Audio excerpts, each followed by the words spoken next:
we're going to learn Gemara. And we're going to learn a little bit about what is Gemara, and we're going to have a taste of learning the actual Gemara. First, you should know that in the tradition, in the Jewish tradition, the Jewish religion, the Torah is divided in two parts: the written Torah and the oral Torah. The written and the oral. A part of the Torah is written and can be read only from the written. A second part of the Torah is oral and can be studied only orally. No books, no writings. In fact, it is forbidden by Torah law to learn the oral Torah from the writing, to write it down, or to learn it from the writing. It's supposed to be studied orally.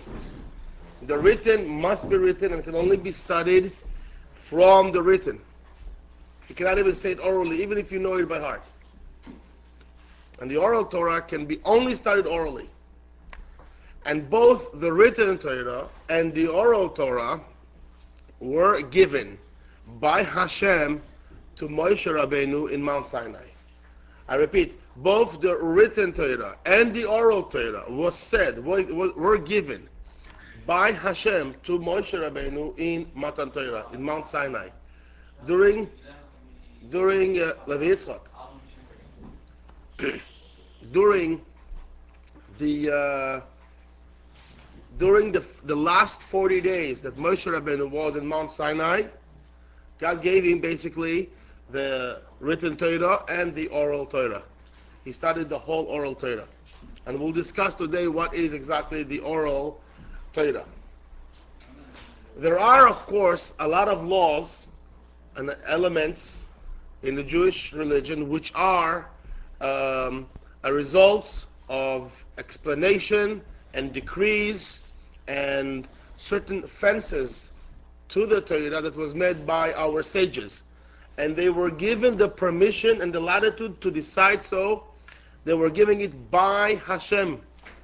In the written and oral Torah, there are specific commandments that instruct specific scholars of Torah, leaders of Israel, to make laws and fences in order to protect Judaism as they see fit. But that's only as a fence to the Torah. These are not the laws of the Torah. They're not an addition to the laws of the Torah. They are not an addition to the explanations of the Torah. No. The Torah and its laws, written and oral, are all given by Hashem to Moshe Rabbeinu in Mount Sinai. Anything else by our sages, which is minute compared to the written and oral Torah, it's only a fence in order to protect the Torah and the mitzvahs. It's a commandment by Hashem to the scholars to do so, and it's a commandment on us to obey them. And if we don't obey them, then we are transgressing not only their commandment, but we are transgressing God's commandment to obey them. The oral Torah is the written Torah. We all know it's the 5 books of Moshe. The oral Torah, it is the Mishnah and the Gemara and all the Midrashim. They were all said by Hashem to Moshe Rabbeinu. And Moshe Rabbeinu recited it orally to all the generations, his generation, and then later to other generations. And that's the way it was supposed to be studied, to be transmitted orally. So the only way to learn Torah is with a teacher. A father teaches his son, teaching his student. It's a living Torah. One person explaining to the other, not from the written, where everybody can basically put in his own energy, no matter where he comes from, and interpret or see the Torah in that light. No. There is the spirit of the Torah that is transmitted from generation to generation by the teachers who teach it orally.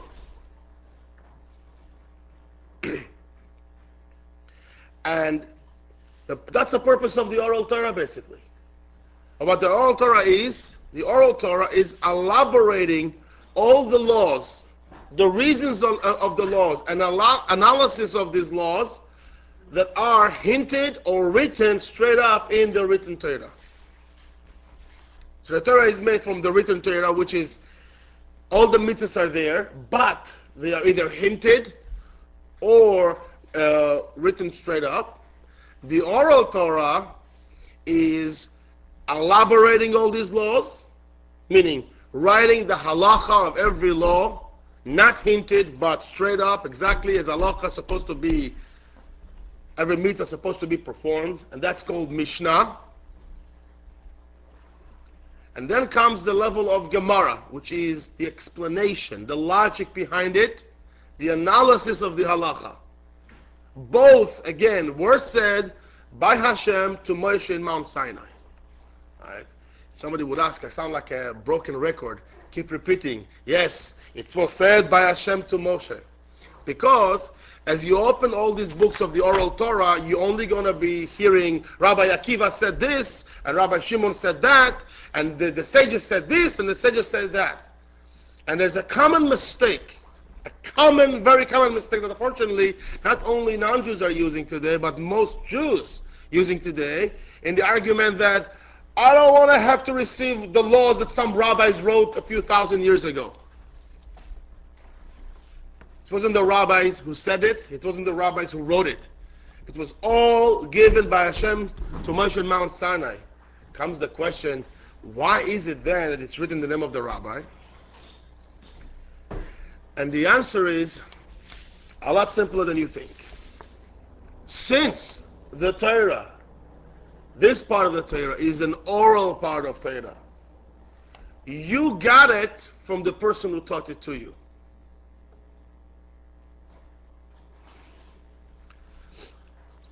Let me explain to you what that means.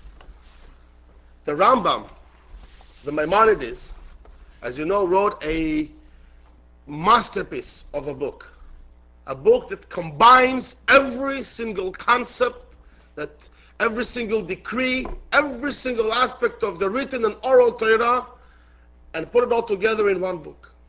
It's called the Book of the Laws of the Rambam, Mishnah Torah. And the introduction for this book, the Rambam quotes all the generations of how the Torah were handed out from Hashem to Moshe, all the way up to the time where the Gemara was written. Right, the oral Gemara was written. And the Rambam goes like this. He says, Hashem gave the Torah to Moshe Rabbeinu, and Moshe Rabbeinu received the written and oral Torah. He gave that Torah, the oral Torah basically, because the written was written, it's not a big deal, but the oral Torah, it has to be taught. Moshe taught it to Yoshua. And then Yoshua taught it, gave it over to the elders. And the elders, to another scholar in his, Eli, I think, and his court. And then Eli gave it to Shmuel, the prophet, and his court. You know, court meaning the elders, that he was their head. And then David HaMelech, King David, and his court. And so forth and so on. This scholar and his court, or these two scholars, or these two, how do you call it, rabbis. The obvious point that one can see is, difference that one can see in the words of the Rambam is, that when he speaks about Moshe Rabbeinu, and when we speak about Yoshua, it's single. Hashem gave the oral Torah, taught the oral Torah to Moshe. Moshe taught the oral Torah to Yoshua. From Yoshua and on, it's plural. The sages, the scholars, the elders. Eli was a big prophet, a tzaddik, and in his court. And then Shmuel in his court. What is the difference? The oral Torah, which is basically the bulk of what our Holy Torah is. All the laws and all the analysis and the explanation. And you should know that both the laws are, of course, the will of God. The analysis are the wisdom of God.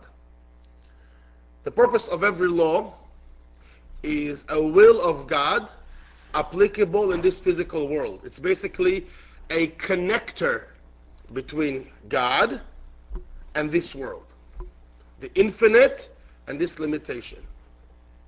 That's what a mitzvah is. In fact, the word mitzvah, which is used as a commandment, which is literally the translation, also means tzavta, which means togetherness.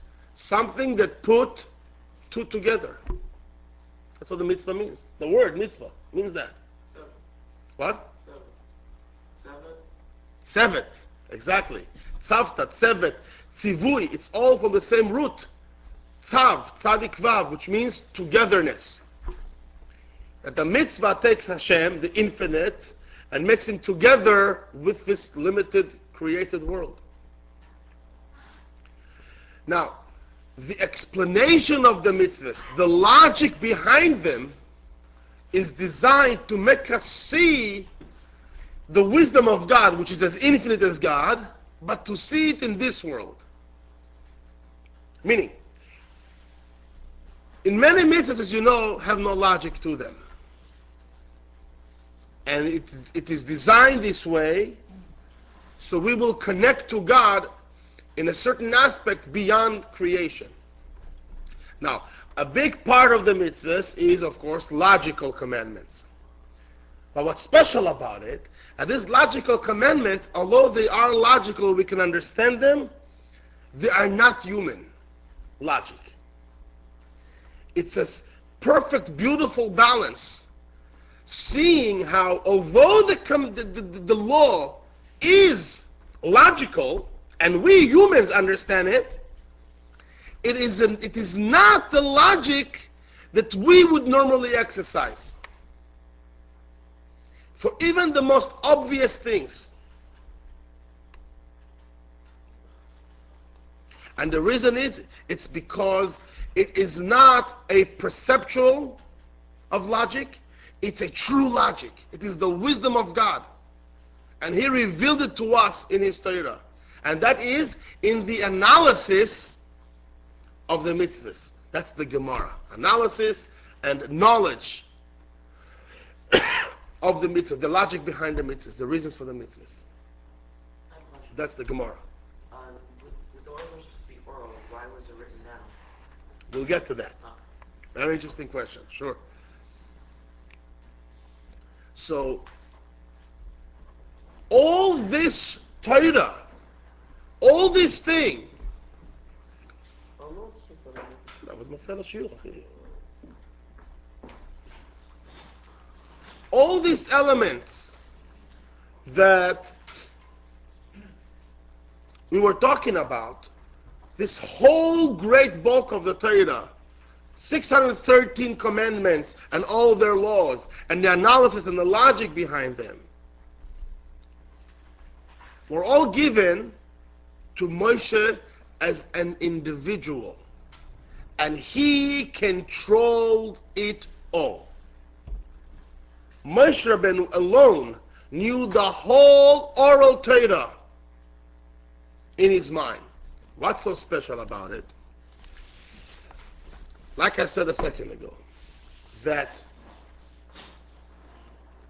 the purpose of the knowledge, the logic of the mitzvahs, is so we would see the truth, in the godly truth in our reality.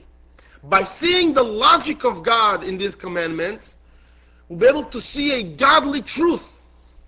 Not human logic, which by nature can be changed.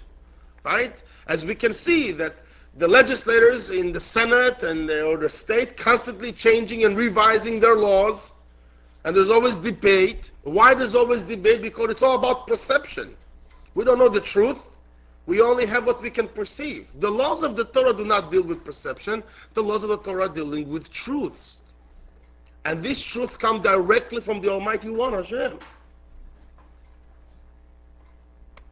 Now, the more we are closer to God, the more we see the logic in that truth. So it's all truth, but it varies in the levels of our closeness to God. It's like a ladder. A ladder with the head is in the heavens by Hashem, and the bottom is right here. And there are 4 rungs on the ladder. Remember in the dream of Yaakov? Because there are generally 4 levels. What does that mean? It means that it is possible for someone to understand one aspect of the same commandment and yet miss certain other aspects. It is possible, depend upon one's level. And that is what's so special about Moshe Rabbeinu and Yehoshua. And they were the only 2 in the history of the Jewish generation, the Jewish timeline, the only 2 who mastered the entire Oral Torah individually. After Yehoshua, the only way that the Torah can be mastered in the Jewish people is through the collective of scholars.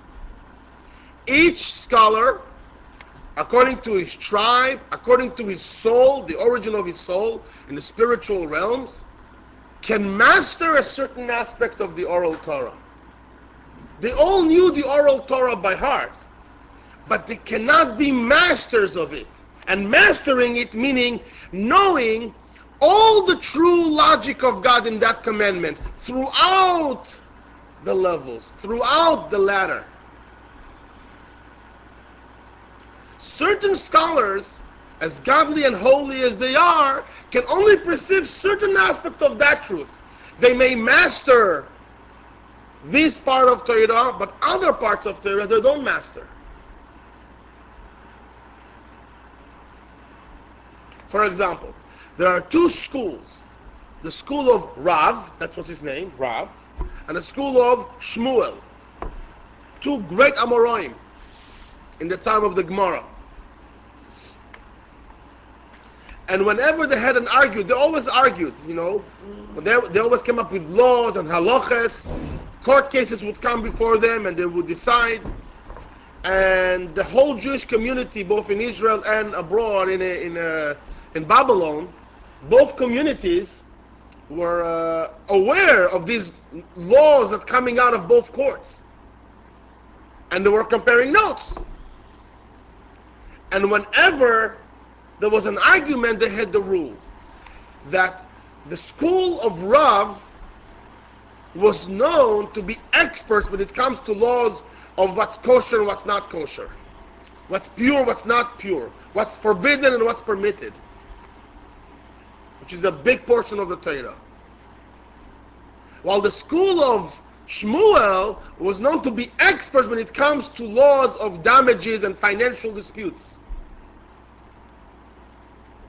So every time there was an argument between the 2 schools about a financial dispute, should be the outcome of a financial dispute, the law was decided like the school of Shmuel. Whenever there was a discussion between the 2 schools about halacha, if something was kosher or not kosher, the halacha was like the school of Rav. Meaning, the basic halacha, everybody agrees, is as the halacha branches off into small details, different scenarios. What happened if this happened to the chicken? Or what happened if this happened to the guy? And my mother, she killed the chicken like this. And my sister ate it like that. Suddenly scenarios that are not specified clearly in the laws of the Torah arouses. So it's the job of the scholar to understand the wisdom of the mitzvah, to understand the logic of the Oral Toiroh, to see it to its very core, meaning to see the whole ladder reaching Hashem, to see all the knowledge of it. And then he can say, well, based on that, I have a clear path about what will be the halacha in this kind of scenario. Suppose a scholar doesn't see the whole truth. See a certain aspect of the truth of this commandment. He is not mastering the whole mitzvah. Then his conclusion sometimes could lead to the same place, sometimes could lead wrongly. Hence, the argument discussions that we see in the Gemara all over the place. Constant discussions, constant arguments. They're not arguing, on the contrary, they're agreeing. They're agreeing about certain aspects of the commandment, and they speak it out. Why? To put the pieces together and reach the ultimate conclusion. Each one of them is telling a part of the truth. And there are rules in Torah about how to decide. What are the rules? Certain scholars were known to be experts in that. Certain houses, certain patriarch house, certain tribes were known to be expert on that. Since there was a disagreement between two courts, one court from this tribe, another court from the other tribe, the halacha was decided based upon that court because he was known to be, this court was known to be an expert in those halachas. To sum it all up, the Torah exists from the sum of all the scholars together. Between all the scholars together, we have all the expert needed for the entire Torah. But not in one person. And that is why it is absolutely vital to learn the Torah teacher to student, mouth to mouth, father to son, scholar to his disciples. It's because only through that can we maintain the expertise of the Torah that each scholar has. Because it is spread. It is not in one person any longer. It doesn't pass from that person to the other person, no. So is there some common denominator, some basic text? There's no basic text. Like I said, the words of the written Torah, the Mishnah as God said it to Moshe Rabbeinu, and the Gemara as God said it to Moshe Rabbeinu, everybody knew that by heart. Now, in terms of mastering it, meaning knowing the whole truth on all levels of each mitzvah, of each halacha, on that there were arguments. And that's the way it was designed. God did not design it in such a way that one person will know the whole thing. That was only in Moshe and Yoshua, the first two generations of the nation of Israel before they settled down in Israel. After they settled down in Israel and have their own kingdom, it was designed purposefully by Hashem that the Torah will exist in the Jewish people from the combination, through the collective of all the scholars together. That's the way it was designed. That's what it's for. Why? The argument, the discussion can reach them to a deeper truth of the Torah that was otherwise not revealed. I repeat, not revealed in the written and oral Torah. Meaning, suppose there is a scholar who sees a part of the truth. Again, both scholars, everything that they say is a part of the godly truth. The question is it the complete picture or just a part of the picture? And they argue, they discuss. They have an argument. Through the discussion, through the argument, they must reach the essence of the truth. And the essence of the truth is even deeper than the truth that God actually spoke. It's the difference between knowing what you spoke or knowing what you thought. Or deeper than that, what you felt. We only know in the written and oral Torah what God spoke. Through the argument in Torah, we can reach even deeper and deeper into God. So my question was more technical. My question was, do we know what God actually spoke Absolutely, of course. So like, not as a discussion of two rabbis or rabbi and heretic, but just as a spoken word by God, not written. Absolutely. Absolutely. But because of the nature of the oral Torah, it will never going to be recited, well, that's what God said. Oh, okay. By the nature of the oral Torah, we're going to have to follow the rules on which scholar is the expert, is the master of which part, and that is how we know what the oral Torah is. Meaning, if we were to take only the halacha in the Mishnah, or only the halacha in the Gemara, and remove all the arguments, so to speak, if let's say there is an argument in the Gemara, right, and instead of writing the argument, we're just going to write the conclusion of the right opinion, right, then we would have exactly what God said. But we will be missing the essential quality that was achieved through the process of reaching that conclusion by these specific scholars. And that's why it is vital for us. It is vital for us in understanding the essence behind the spirit of the law and the Torah. It is vital for us to learn it through these discussions. In fact, the Gemara tells us that even the people, the Jewish people in the desert, before they entered Israel, when they were learning Torah from the hand of Moshe, the scholars tell us they were arguing the same arguments at Abaya and Rava, almost 1500 years later, discussed among themselves. Abaya and Rava are two scholars in the Gemara who lived in Babylon 1500 years after the 1400 years after the time of the desert. They were having those discussions. Of course, then it was easier because they went to Moshe Rabbeinu, and Moshe Rabbeinu just told them everything straight up. There was no arguments. Moshe had it all. Moshe mastered it all. But still, they were among themselves. They were arguing. They had the same discussions.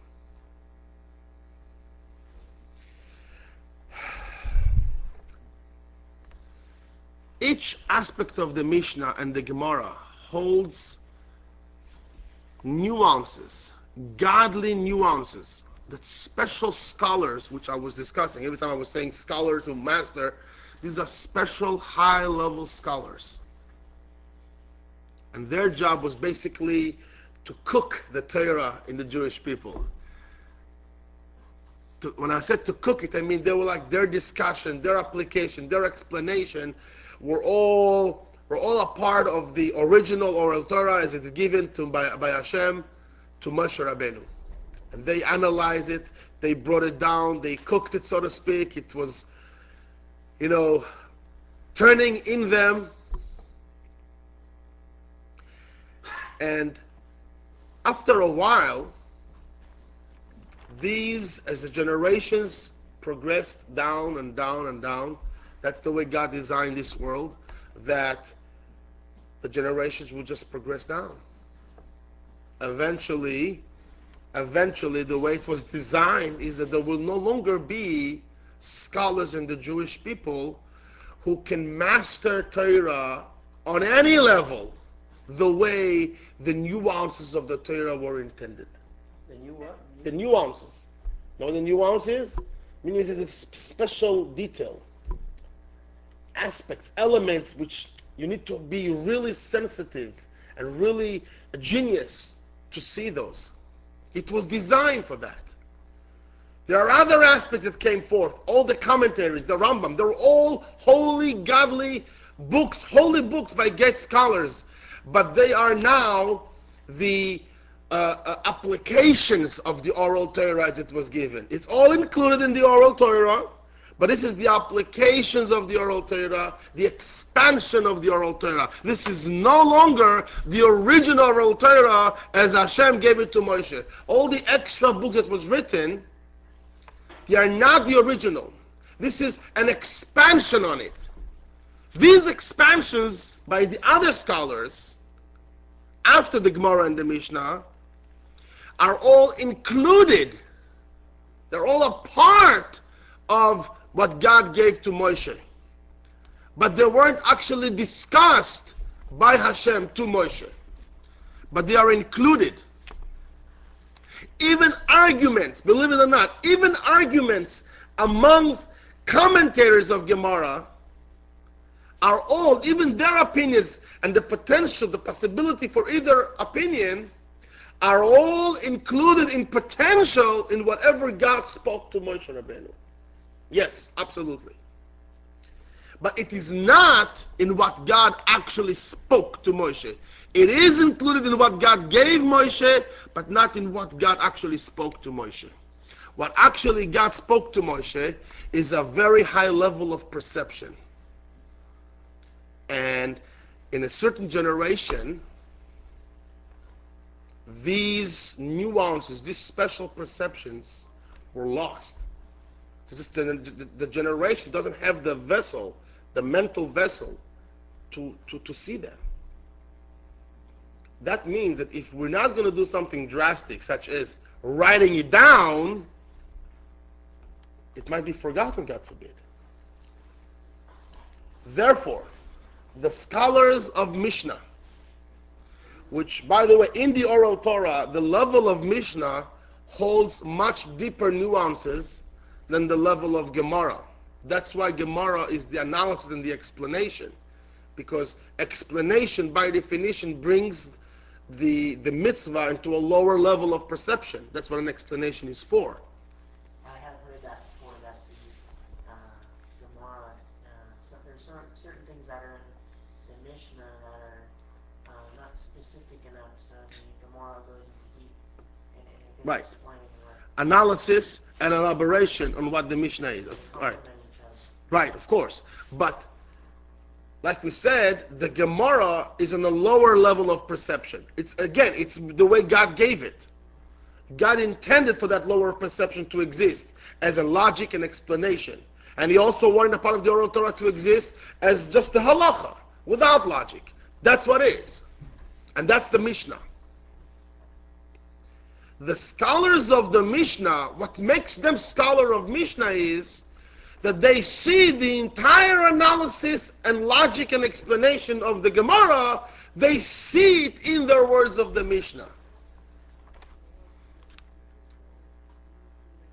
And thus they incorporate that understanding into their words of Mishnah.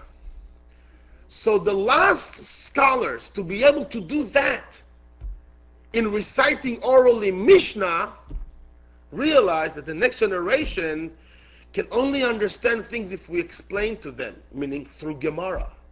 But they can no longer see it in the Mishnah. So we have to write the Mishnah down. Or God forbid, the way of speaking like the Mishnah, meaning saying an halacha while including in it all the wisdom and understanding of the Gemara might be lost. It's like an art that can be lost, God forbid. This is a part of the Torah. So Rabbi Yehuda Anasi, one of the last scholars of Mishnah, gathered all the statements of Mishnah from 400 years of Mishnah scholars, known as Tanoim, and wrote it down, compiled it together. Some he wrote it as they said it, with their name. Most of the time he compiled it in his own beautiful golden language into an organized halacha, incorporating into that language all the wisdom and understanding and analysis of the Gemara as he in his great wisdom understood,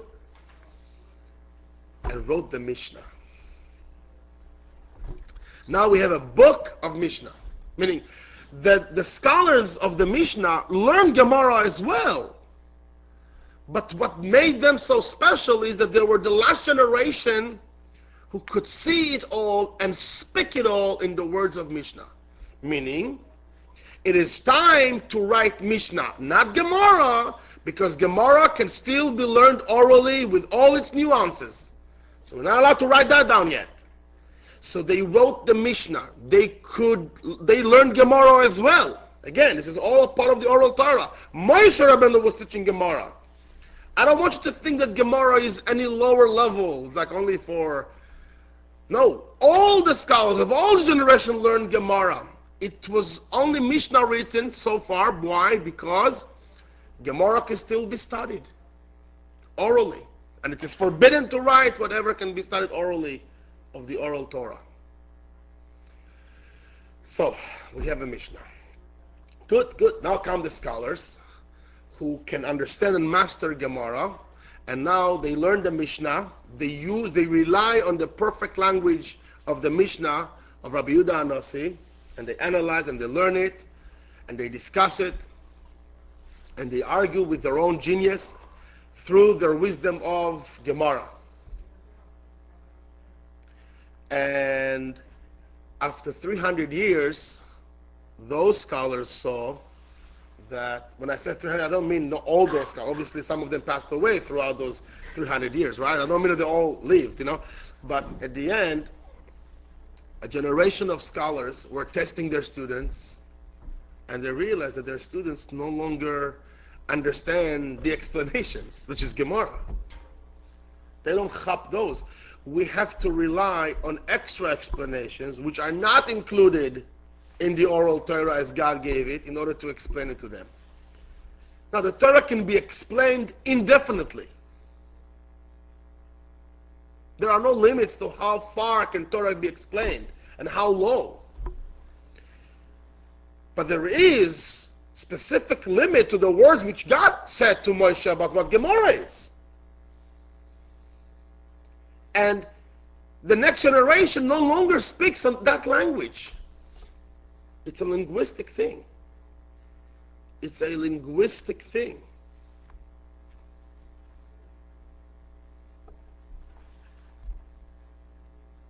And we had to write the Gemara. And now the Gemara is written. Again, why? Not to lose the flavor of the wisdom of Gemara as the masters of Gemara, the final generation of masters of Gemara learned it. And they compiled all the statements of all the Amoraim. Amoraim, again, these are the scholars of the Gemara who came after the Tanoim, the scholars of the Mishnah. And they wrote it down.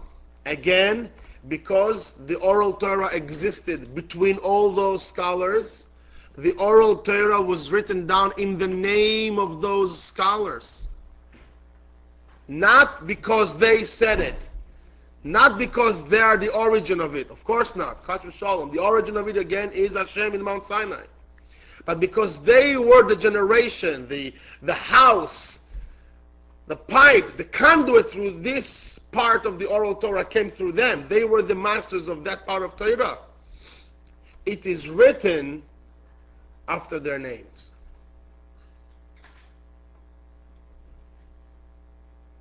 So that's why the written Oral Torah, right, the Mishnah and the Gemara, are all written in the name of scholars. Not because they said it, meaning they originated. Because they were the last generation to master it. And because we learn Torah, the Oral Torah, by receiving it from our teachers, they were the last teachers. They were the last masters of Gemara. Everything after them is explanations of that, which again is included in what Hashem intended in the Gemara and the Mishnah, but it's no longer what Hashem actually said, uttered to Moshe. Through these explanations, we on one hand we reach lower by explaining on a lower level, and through that we are reaching much more deeper. Through that, Torah can be expressed on levels that, frankly, it wasn't even intended originally. Here is a perfect example. And by this, I hope to answer also a very big question a lot of Jews asking throughout the ages, especially recently in the last century. As the Gemara was sealed, the concept of scholars of Torah on the caliber of Moshe Rabbeinu and Yeshua was no longer. it's like suddenly the light was gone. There's no longer scholars of Gemara. Now it's only commentators. It's like the world is almost empty. No light, no scholar, no father, no mother. Each generation, the communities began to spread all over the world. The Roman Emperor began to conquer the world. And the Dark Ages, the medieval times, started. We all know the stories and the horrors of those days. Communities, Jewish communities scattered, spread all over the place. And the scholars of their generations, who were just as righteous as the previous generations, they just didn't master the Torah the way the previous generation had. But they were masters of Torah for their generation. Don't get me wrong. They were the authority of Torah. They were not masters of Torah in order to say, okay, what I'm saying is Oral Toiroh. That wasn't the case. They could not disagree or add any word to the Mishnah or Gemara. They can only interpret and explain. And their interpretation is absolute. And it's Torah and you must accept it. If it's a Torah, if it's a Jewish scholar, of course, it's a tzaddik, a God-observing, a Torah-observing, God-fearing Jew, of course. You must. But he cannot deviate one word from the Gemara or Mishnah. That's the only limitation. And each scholar basically stayed with his community as they were scattered all over the place, and they had to take care of their community. Now, I'm sure you know that there was a lot of savages in the world around that time. The Greek, the Mongolians, the Romans, the Carthaginians, the barbarians, Arabs, Muslims. It was a big, horrible, savage party by so many types of races. And each one, with his own nature and his own unique evil style, would oppress us, the relative community in his place. So the Jewish communities and the scholars of the community, their job is to maintain the Torah and to help the community maintain its Torah despite these horrible times. I cannot imagine how they go through that time. I can. Some of them didn't really. It's just big massacre of Jews, Rahman al-Islam. But, it was horrible times. And these scholars worked hard to come up with ways and explanations and little legislations to be able to help the Jews maintain their Yiddishkeit under all the decrees and the rich scenarios that these people, these savages, got them into.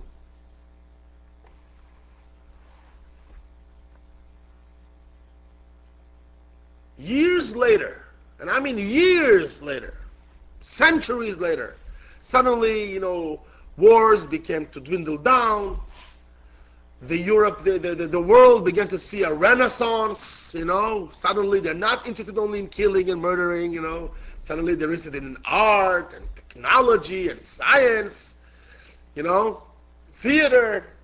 The world went through a renaissance, and with that came a little bit prosperity, some sort of prosperity for Jews.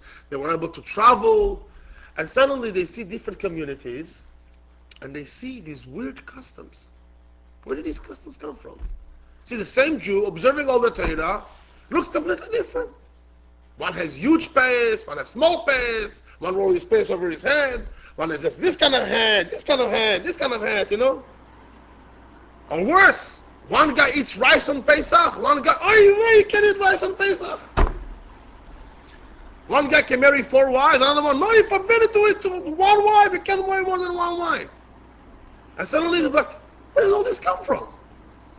What's going on here? Argument starting. No argument, no problem. It's all perfect. All these customs, all these nuances that makes difference between communities were designed at that time by the scholars who were there during the atrocities, during the horrible difficulties that whatever nation they stuck with, oppressed them with, and they had to come up with rules, fast rules, to help this community. To be realistic. And they came up with a lot of rules immediately to maintain and guard the Jewish people and Jewish tradition in the face of this problem and this problem or these problems. And that's what's so beautiful about Jewish customs. See, it's all by divine providence. God brought up all these problems to bring out of the Jews the essence of the Torah. To show how Torah can be expressed in any scenario, in any way. Jewish custom is a great thing. Disobeying a Jewish custom is one of the most terrible things. Why is that?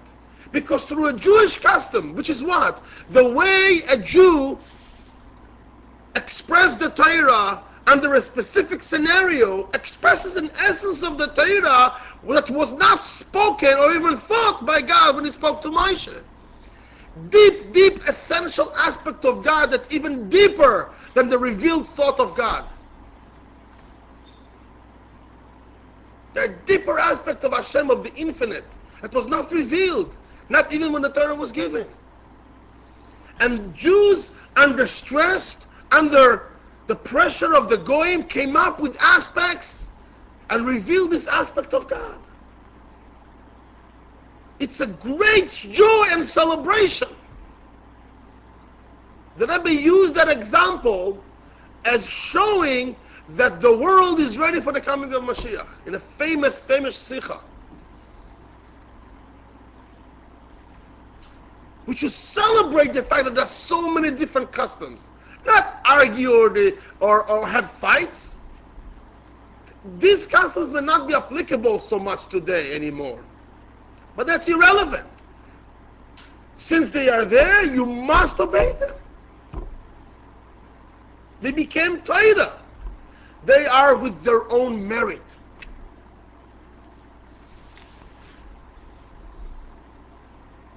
So, this is in a nutshell, I might add. It's in a nutshell, basically, the progression of the Oral Toiroh. Now, let's take a little walk into the garden of the Oral Toiroh. I hope it will be a worthy teacher.